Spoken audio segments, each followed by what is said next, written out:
The most common ways homebuyers finance home purchases are with mortgages. A mortgage is a legal encumbrance on property. It is a loan for which property is the collateral. The lender loans money which must be paid back with interest over a set period. The lender does not have the right to enter or possess the property so long as the borrower complies with the mortgage agreement's terms.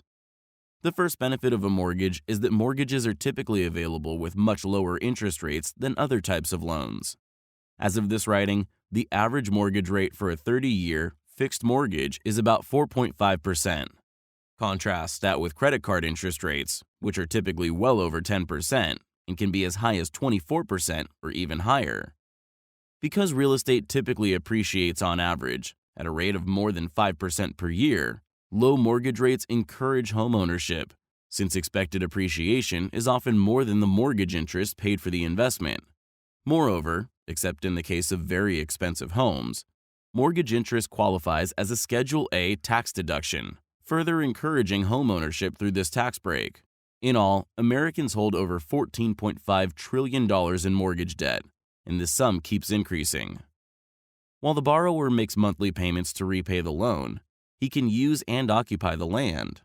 However, if a borrower violates the terms of a mortgage agreement by defaulting on a payment or using the property in a manner prohibited by the agreement, he risks losing the property through foreclosure and public sale, with the proceeds applied first toward the secured obligation. A borrower executes at least two instruments to create a mortgage: a promissory note and a security agreement. A promissory note is a written document that guarantees a lender's right to be repaid the underlying debt. The document contains a written promise to pay a predetermined amount to the lender at a specified date or schedule of dates. A promissory note can be bought and sold, and when the lender transfers it, the debt under the agreement is unaffected. The promissory note will have the borrower's name, the property address, the loan amount, an interest rate, fixed or adjustable, penalties that result from a failure to pay, and a date by which the debt must be repaid. Most states have usury statutes, which penalize lenders for charging excessively high interest rates. For example, in California, an interest rate cannot exceed 10% per year. A usurious interest rate makes a promissory note unenforceable, and should a lender violate a state's usury laws, the penalties can be severe. In Florida, laws criminalize charging extremely high interest rates, and not only will the lender forfeit interest, but a lender could face up to 60 days in prison for charging a usurious interest rate. Lenders are responsible to be aware of the rights and limitations that apply in their states. While the promissory note is the document that contains the promise to repay the loan, another security instrument is needed to establish a lien on the real property purchased. A security agreement designates the property as collateral for the loan and conveys legal title from a borrower to the lender as security for the mortgage loan. A security deed is a two-party instrument. While title to the property remains with the homeowner, the lender is given a security interest, which is a legal interest in the property. Because it is a legal interest in property, it must conform to the formal requirements of the transfers of interest in real estate, including a writing requirement under the statute of frauds.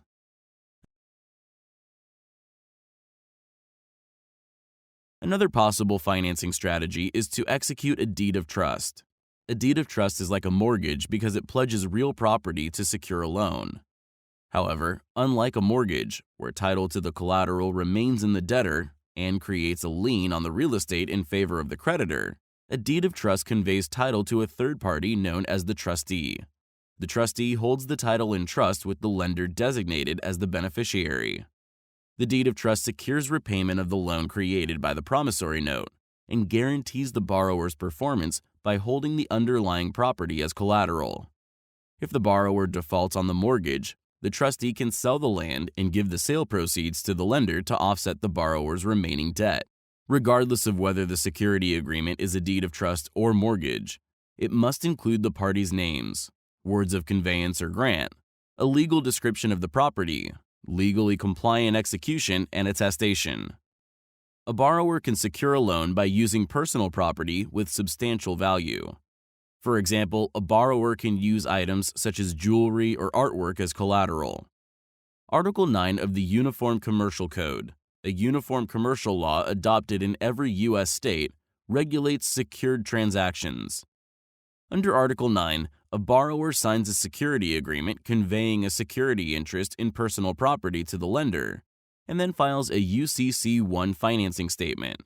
A financing statement itself won't create the lien or security interest, but when properly filed, it gives notice of the security interest created in the security agreement. The UCC financing agreement will describe the borrower's collateral, describe the obligation it secures, identify what constitutes a default, the rights of the creditor if the borrower defaults, the requirements of the debtor with respect to the care of and insurance maintained on the collateral, and any other obligations in the transaction. Once she files the financing statement with the appropriate government office, usually the Secretary of State, the lender has a security interest in the personal property, and if the borrower defaults, the holder can take possession of and sell the collateral to apply the proceeds to the loan. While usually not necessary in the case of mortgages, personal property collateral may be necessary where the house is undervalued. For example, assume that the house is worth $300,000, and the lender only wants to lend an amount that's not more than 80% of the value of the secured property, $240,000. But the borrower wants to borrow the full $300,000. If the borrower agrees to designate an additional $75,000 worth of personal property as collateral for the loan, perhaps a boat or artwork, the $300,000 that the purchaser wants to borrow would now be 80% of the value of the collateral. It should be noted, though, that most banks require the house being financed to be of sufficient value to be the sole collateral. When a borrower doesn't have an extensive credit history, or if she poses additional financial risk, a bank may also require a cosigner to support the agreement to reduce the credit risk. Called a guarantee, it gives the lender the right to sue a third party, the guarantor or cosigner, who signs an agreement to step in to pay back the borrower's debts if he defaults. There are two categories of guarantee notes, which dictate how and when the third-party guarantor will pay a lender. The first is a payment guarantee, wherein as soon as the borrower defaults, the guarantor's obligation becomes fixed and she must pay the lender directly. The second category, a collection guarantee, requires the guarantor to pay the lender only after the lender has pursued legal action against the borrower and has obtained a judgment for the outstanding balance that has been unsatisfied, or the borrower is insolvent, so a judgment ordering the lender to pay isn't worthwhile. Whenever there is a guarantee note, the guarantor must consent before changes can be made to it or to the mortgage agreement. The guarantor's consent is necessary because modifying or amending the mortgage agreement in any way could substantially impact his rights and liabilities.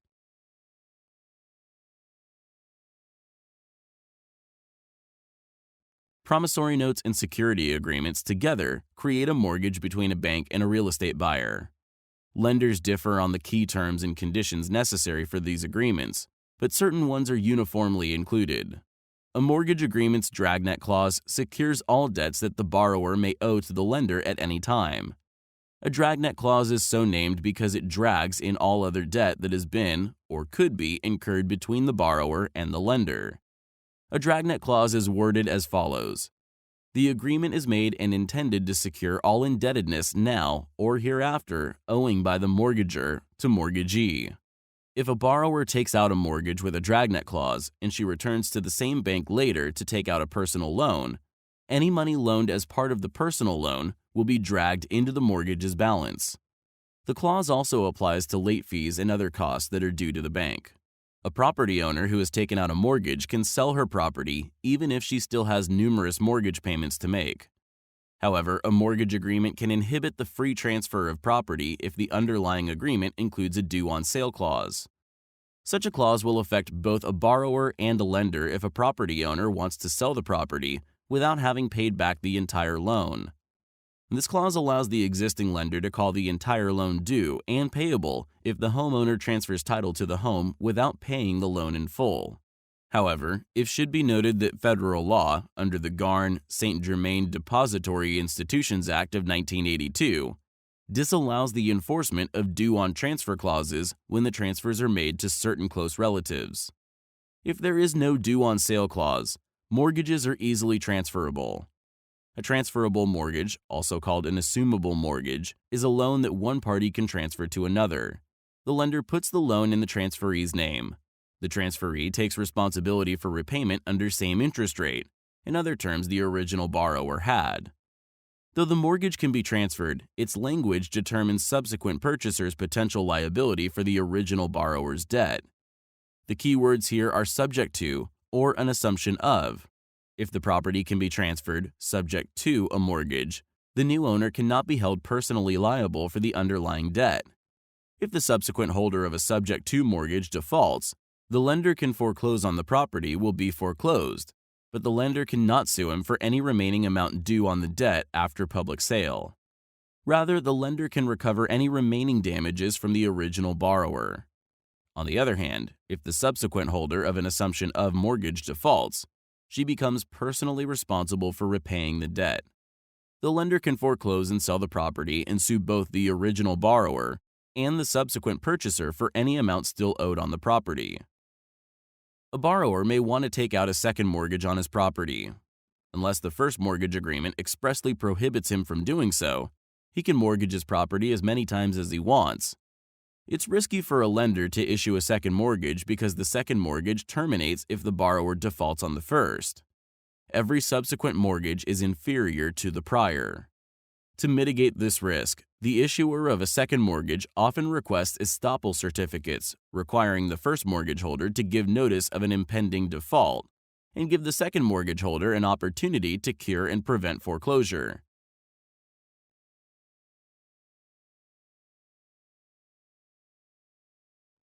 If a borrower fails to make mortgage payments in a timely manner, the lender has several options. Foreclosure is the most widely recognized consequence for failing to pay a mortgage when due. However, foreclosure is an extreme remedy for default, and a defaulting borrower has contractual and due process rights before a lender can begin foreclosure. In a foreclosure sale, a mortgage holder will sell the real estate used to secure the loan and use the proceeds to satisfy the mortgage debt. If a foreclosure sale results in a sale price more than the mortgage debt remaining, the borrower is entitled to the additional amount. A valid foreclosure sale extinguishes all the borrower's ownership rights and divests all junior encumbrances on the property, meaning all subsequent mortgages, easements, liens created after the date of the mortgage in default are terminated at the time of the sale. A federal tax lien, however, cannot be divested through foreclosure unless the mortgage holder gives the Internal Revenue Service at least 25 days' notice of the sale. Borrowers default for a variety of reasons. Most of the time, borrowers default by failing to make the payments required under the agreement, but default can result from a violation of any condition in the mortgage. For example, failing to pay taxes on a property can result in default, as could failing to insure the property, failing to keep the property in good repair, or in some cases, transferring the property without the lender's permission. Depending on where the property is, a foreclosure can be either court-ordered or accomplished through contractual power of sale. A court-ordered or judicial foreclosure requires the lender to file a lawsuit against the borrower in default. Judicial action is the sole foreclosure method in some states. A typical judicial foreclosure involves a lengthy series of steps: the filing of a foreclosure complaint and notice, the service of process on all parties whose interests are affected by a judicial proceeding, a hearing before a judge or a master in chancery who reports to the court, the entry of a decree or judgment, a notice of sale, a public foreclosure sale conducted by a sheriff, and the post-sale adjudication as to the disposition of the foreclosure proceeds. The borrower can avoid foreclosure by refinancing the debt and becoming current on payments. So while a judicial foreclosure is time-consuming, it affords substantial due process and opportunities for remediation. In jurisdictions that do not practice judicial foreclosure, the mortgage holder has a contractual power to foreclose and sell mortgaged property. While a court won't review this sale, states impose strict standards on non-judicial foreclosures. For example, in Arkansas, the mortgage holder must file a notice of default with the county records office and must sell the property for no less than 2/3 of the appraised value. A borrower has the right of redemption, which means that he can recover the property before the foreclosure is completed by paying off the mortgage at any time prior to foreclosure. Several states have enacted laws permitting a mortgage borrower to recover it even after a foreclosure sale. This post-foreclosure redemption can only be exercised for a limited amount of time, though, and laws vary by state. Following the mortgage crisis of 2008-2009, many states passed laws limiting the rights of lenders to foreclose on residential property. These laws often impose waiting periods of up to 120 days before a lender can foreclose on a property. Some states require mortgage lenders to negotiate with borrowers in default in good faith to modify the terms of the loan and prevent foreclosure. On the federal level, the Homeowner Affordability and Stability Plan provides a borrower who is behind on mortgage payments access to low-cost mortgage refinancing options. This law has assisted millions of American homeowners threatened with foreclosure by making lenders responsible for lowering total monthly payments to help a proportion of the borrower's income, and requiring banks to modify loans to help a borrower remain current on payments.